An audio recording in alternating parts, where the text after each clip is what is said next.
Well, thank you very much for talking Yes. with me today. Yes, Doctor, before we start, I would like to warn you that the last 2 chemos I had badly affected my eyes. I had doxorubicin and erubulin, so it may look like I'm crying, but Okay, I you're am not not necessarily, crying. okay. You know, the tears are Okay. uncontrollable. Okay. Can we start first actually by you just telling me a little bit about yourself? Yeah, I'm 82 years old, and I was teaching 350 symbolic logic students at U of T as recently as last April, and chairing an IRB, which reviewed some UHN protocols. Okay. And this metastasis is a 6-year battle. When I was finishing my PhD in the late 70s, and they weren't as knowledgeable about breast cancer then, I had a series of foci, so they would do a lumpectomy. And then the cancer spread to my collarbone here. So at Princess Margaret, Dr. McCready did a removal of it, and then they gave me radiation. I think now with what they know, it would probably have been chemo or something else. But I finished my PhD, taught at U of T. What was your PhD in? Sorry? What was your PhD in? Philosophy. I taught symbolic logic. Tell me a little bit about symbolic logic. Well, you know, people ask that, and it's very hard to explain. It looks like mathematics, but people usually think, oh, logic is, you know, airy-fairy. And one of the things that I noticed is we require our specialists to take it, but the class was getting bigger and bigger each year. People writing the MCAT, the LSAT, the GMAT, thought it would give them good analytic training. So I have a lot of people, a lot of ex-students in medicine. I've even been teaching their fathers. I've been teaching so long. What interests you about symbolic logic? I'm sorry? What interests you about symbolic logic? I have an MA in mathematics. Okay. And so when I decided to do a PhD, I found that my interest in math was in foundations. And there's a whole area of philosophy called foundations of logic, foundations of math. And so, you know, that's what I was studying. U of T has a really prestigious department in that. So this has to do, I presume, with the way people think. It has to do with the way people think, exactly. And the rumor is it makes them sharper critically and gives them good analytic ability. So, What is your personal situation? I'm unmarried. I was in the convent for many years. So that when I came to do my PhD here,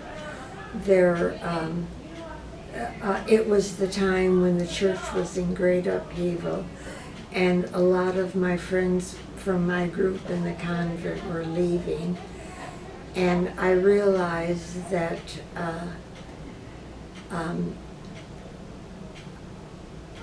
I had a little different value than they did.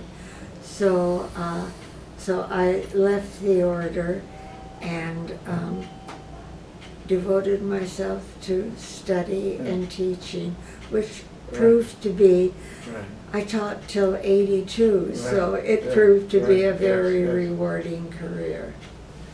Who would be closest to you in the world? The closest people are, having no family, are my friends. We often can't choose our family, but I think I brilliantly Did chose you? a network of friends. Right. And after this third bout of Right. cancer, which Right. I'm now dealing with, Right. they have rallied Have they? with untirable, Right. support. And these were probably, since April, the most difficult period in my life. I found that every day there were incremental changes, and they were incredibly supportive. So I chose well. Right. April was a turning point, are you saying? Well, in April, let's go back if we may. If it's not relevant, just Please, tell me. please. So after the lumpectomies in the late 70s, I was fine. And in April, I had a routine in 2003, I had a chemo brain. So in 2003, I had a routine colonoscopy, and they discovered cancerous polyps. Oh. So from the late 70s to 2003, I had no health problems at all. So I had a colonectomy done laparoscopically and a full summer of 5FU here at Princess Margaret. They accommodated me so that the colonectomy was done during reading week. Yeah. I could go back and Right. teach, and the 5FU was for an Right. entire Right. summer where I was Right. off. And again, I went back, and that was 2003, 2004. Right. And then about 7 years ago, I fell. And it will make no sense to me, but to you it will, doctor. The oxalates in my blood did not go down after the expected time. So they ordered a full body scan, and they found that I had metastatic breast cancer. The colon cancer was a new primary. So I've exhausted. I was fortunate to get a wonderful oncologist here. I wanted all my treatment at Princess Margaret. So I exhausted 7 or 8 chemotherapies, and the last CT scan I had showed that I have something called pseudocirrhosis, for which there is no cure, and which I began to find incredibly debilitating. And this is when my friend stepped in. The quality of my life diminished. Starting in April, you mean? Sorry? Starting in April, you mean? Yes, yes. From April on down,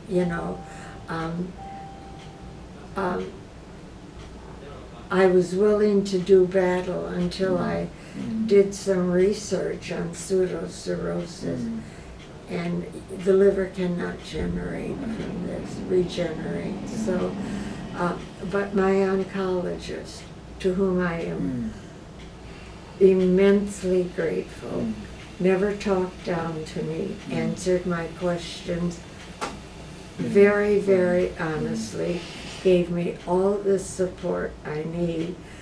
But he said, we can continue to give you, chemos.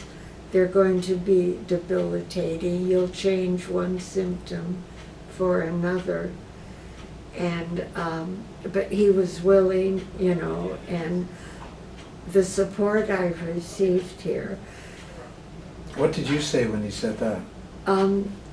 Well, I'm in the philosophy department, so we have bioethics classes. Right. So I knew my options right away. Right. And, but the staff has been really supportive. My friends who, I think some of them could not take this option, respect my choice. The present option, you mean? To have made. Yes. if I had a family member, I would defer to their wishes. I know sometimes it's hard for a family to let someone go, but I have no family at all. My parents died. Right. I'm 82, and So you feel it's a personal decision in that sense? it's a personal decision, and I hope you understand what I'm going to say. The options that are available don't fit me. I could have long-term palliative Right. care Right. where the end would be the same. I would die. I could have sedation and sleep. But the one thing that I so value about MAID is I can leave with my cognitive faculties, and that matters a great deal to me. I find them slippy now.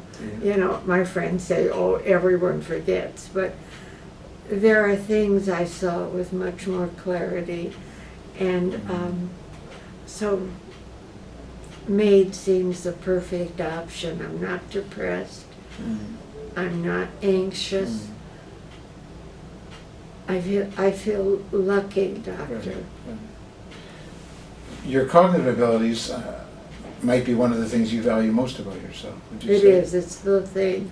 Don't forget I was a professor Yes, for I all know. those years, so, Right. you know, we're long-winded, Right, but right. we, yeah. But the thought of losing them, what does that mean to you? Well, if I took, you know, sedation, I would be in a quasi-vegetative state.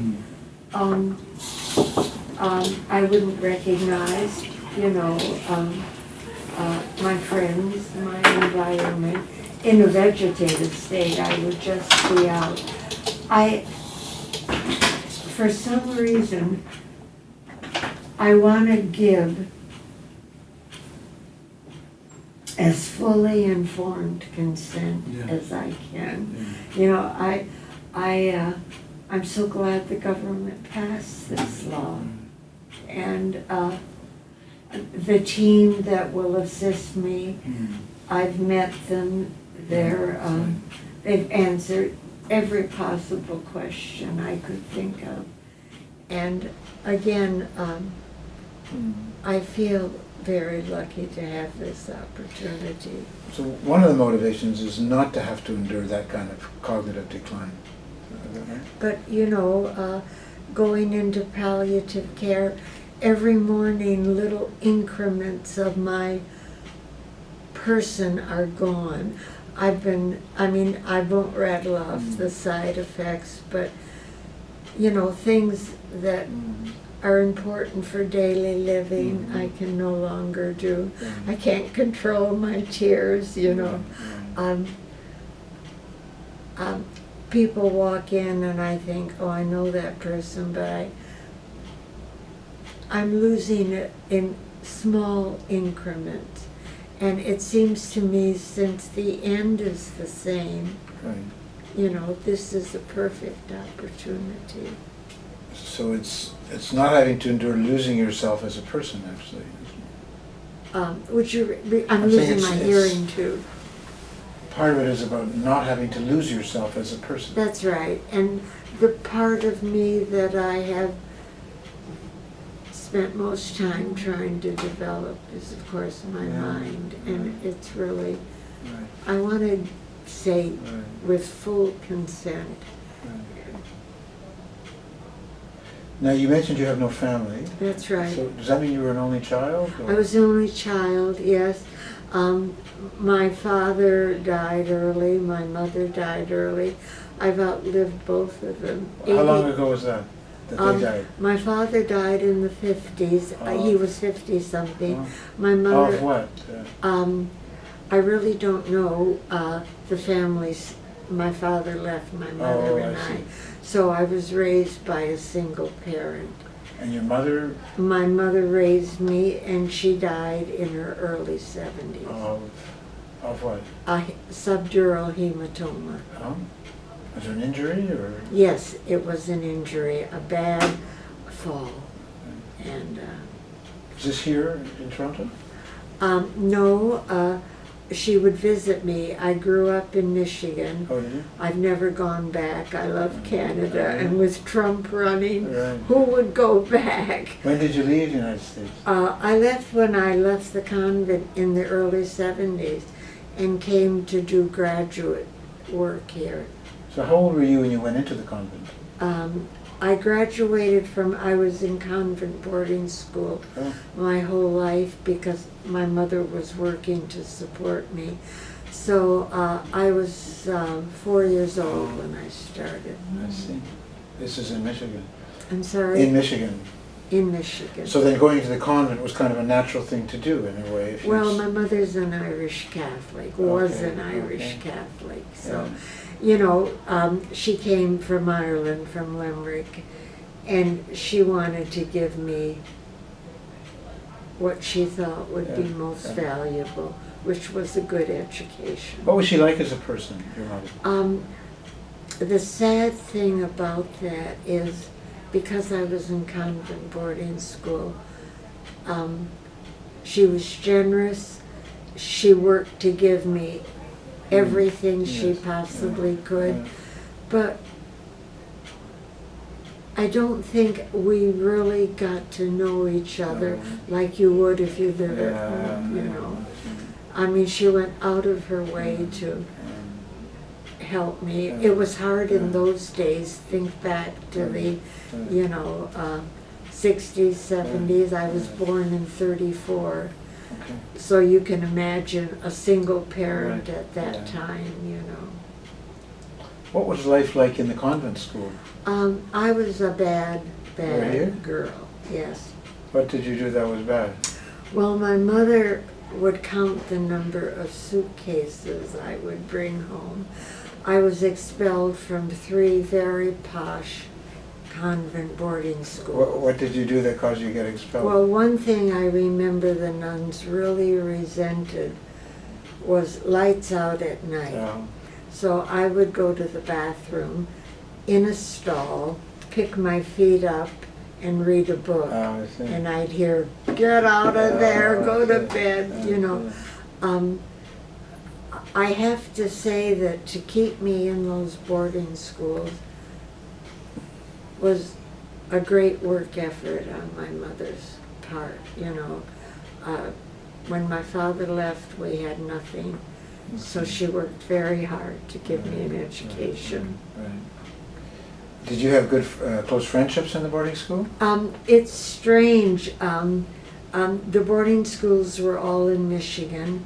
One was the IHMs in Monroe, Right. the Dominicans in Adrian. I did, and I'm very ashamed to say this. You know, they would invite me home for holidays and things, but I never invited them. We lived in a very humble apartment You were in embarrassed? Detroit. Combination of embarrassed and not wanting them to judge my mother who worked so I hard. see. And, you know, privileged kids, you know, take for Mm. granted so much. It's not that I was sure they would, I just didn't want to open the opportunity for them to judge her. Yes. Have there ever been romantic relationships in your There life? have, when I was in graduate school. One of the friends of mine doing symbolic logic, so we studied together. When he defended his thesis, it was an amazingly short thesis. It was mostly mathematical, 58 pages. He got a job teaching and found he wasn't good at it. So he did a degree in computer science, and he got hired in Silicon Valley and asked me, it was a romantic sexual relationship, asked me several times to, Go with him? to marry him, to go with him. I didn't want to give up my job and become dependent on him. the second one that sticks out in my memory, although most of my friends were male because of what I'm studying, has remained a very dear friend. He was chair now of the philosophy department at UCLA. I see him quite often. And again, we didn't marry because he had been married before, and to quote Hillary Clinton, he was a hard man to keep on the porch, you know. But I love him dearly, and we are very good friends. When you look back, I have a sense of some of the things you're proud of, and your work particularly stands out. Are there regrets? Yes, there are. The last time my mother visited me in Toronto,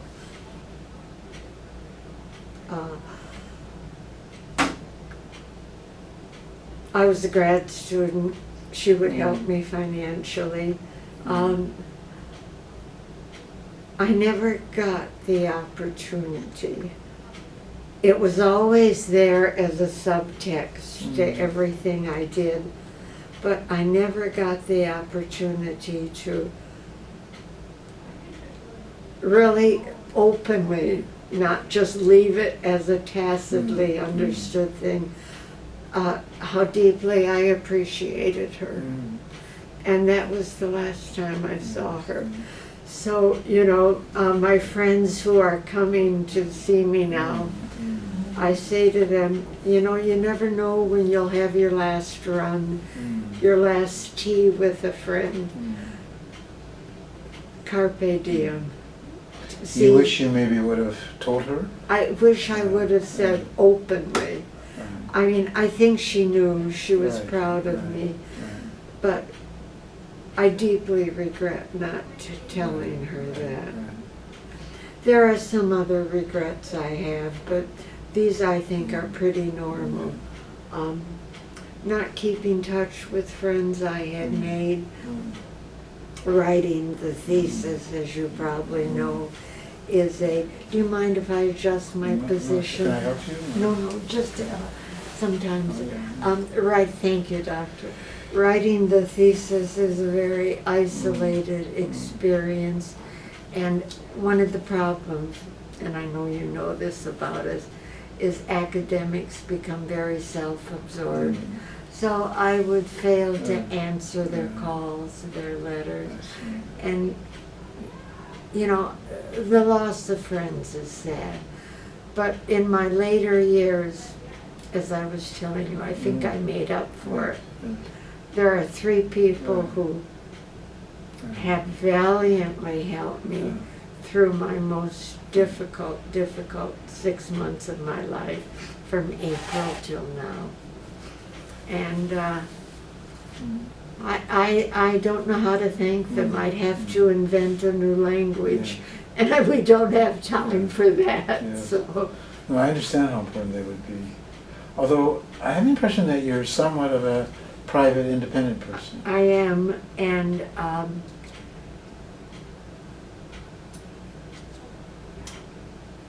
these 6 months were not just taxing on my friends, but on me. I had to ask for things. That was a new, humbling experience, but it made me really aware of the human condition. We need each other badly. And, you know, asking was most difficult. They made it easy, but, you know. Where were you living before you were in the hospital this time? I live at 21 Dale, which is Lower Rosedale. I have a little small bedroom apartment there. And one of the people in the building and I became very, very close friends. So she would come and pick me up any time of day that I felt my legs buckle. The other two members of my little circle, one of them formed Celtic Studies. Okay. You know her, I think, Doctor. She's my longest friend. We go back a long time. And the other one is teaches philosophy of physics. And they have been, they've anticipated every need. They know how hard it is to ask for help. So But- were you able to care for yourself until you came into hospital? No. Are you too young to know Abbott and Costello? No, I know they are. Okay, well, you know, the neuropathy got so bad that the normal things you can do, it's already reached my knees in my feet. Those feet are not mine, they're flopping down there, but I can't control them. But, you know, my apartment is very small. So one of my friends would cut an English muffin for me. I would toast half of it and then try to put cheese and drop it. So I would retoast it, drop the cheese. So, you know, then retoast it again. Like so an Abbott and it's- Costello routine? Yeah, slapstick Yeah, comedy. yeah. I couldn't hang on. Now, brushing my teeth, I can't hold my toothbrush very well. I have to have a grip. What finally brought you into hospital? Sorry? What finally brought you into hospital? Well, again, this palliative care unit is remarkable. I finally had to contact CCIC, and they sent from Mount Sinai. You probably know him. He works for Princess Margaret in Mount Sinai. Dr. Chemobrain. Oh, I'm so sorry, Doctor. I would like to acknowledge him.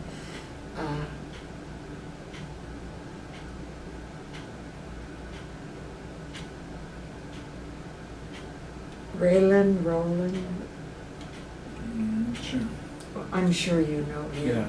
Anyhow, he works for Mount Sinai and Princess Margaret and CCIC.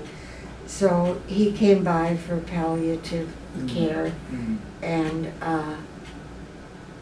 what finally brought me in was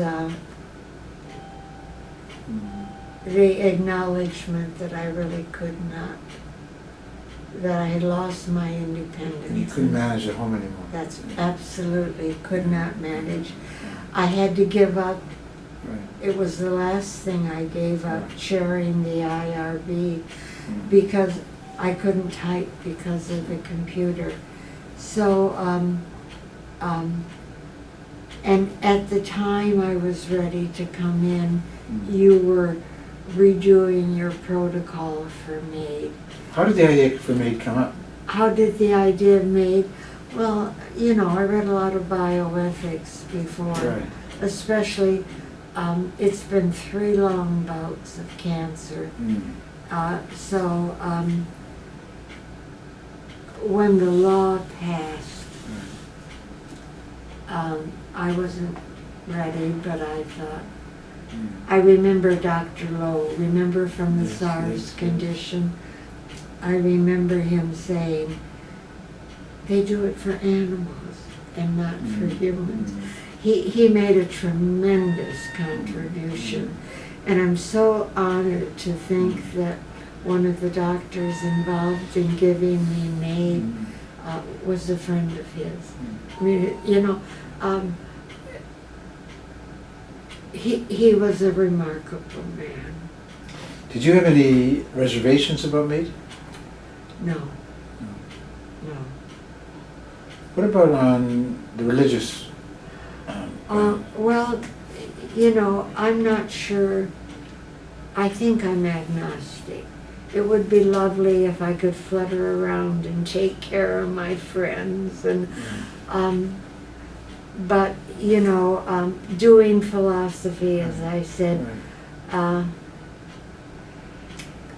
current theories of mind and cognition are all materialistic. Descartes is the one that said we're mind and body.